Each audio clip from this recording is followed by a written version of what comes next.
नमस्ते।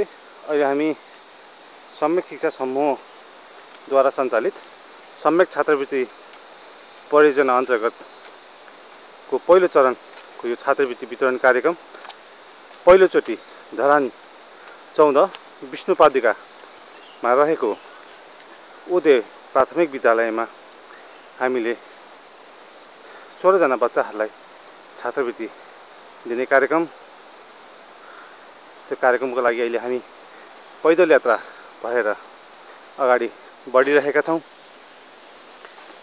सम्यक शिक्षा समूहले 69 सालदेखि निरन्तर रूपमा छात्रवृत्ति परियोजना सञ्चालन गरिरहेको छ, जसको निर्देशन म सन्दीप साकेले गरिरहेको पनि म जानकारी गराउन चाहन्छु। यस वर्ष हामीले अहिलेसम्म 121 जना बच्चाहरूलाई छात्रवृत्ति वितरण गरिसकेका छौँ भने अहिले 121 प्लस 16 जना 137 जना बच्चाहरू यो वर्ष हामीले छानेका छौँ र उनीहरूलाई हामीले छात्रवृत्ति वितरण गर्दै आइरहेका छौँ। यो पहिलो चरण अन्तर्गतको अन्तिम कार्यक्रमको रूपमा रहेको यो आजको यो छात्रवृत्ति धरान 24 को उदय प्राविमा वितरण गर्ने कार्यक्रम अहिले राखेका छौँ बिहान।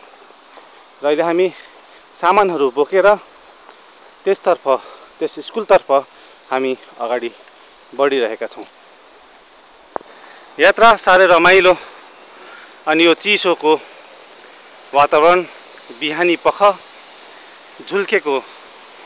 झुल्किँदै गरेको यो घाम, खोलाको कलकल आवाज, चराचुरुङ्गीको चिरिबिरी, साह्रै रमाइलो यात्रा भइरहेको छ।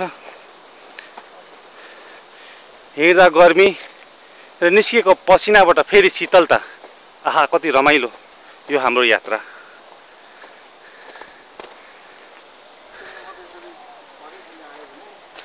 आजको यात्रामा सम्यक शिक्षा समूहको अध्यक्ष अमृत मान साकेज्यूको अध्यक्षतामा कार्यक्रम यस परियोजनाका निर्देशक म सन्दीप साके, सम्यक शिक्षा समूहका कोषाध्यक्ष हरिकृष्ण श्रेष्ठ, सचिव आशिष राज यादव, कार्यकारिणी सदस्य सुस्मिता साके र हाम्रा सक्रिय सदस्य शर्मिला राईको पनि आजको यस यात्रामा सहभागिता रहेको छ।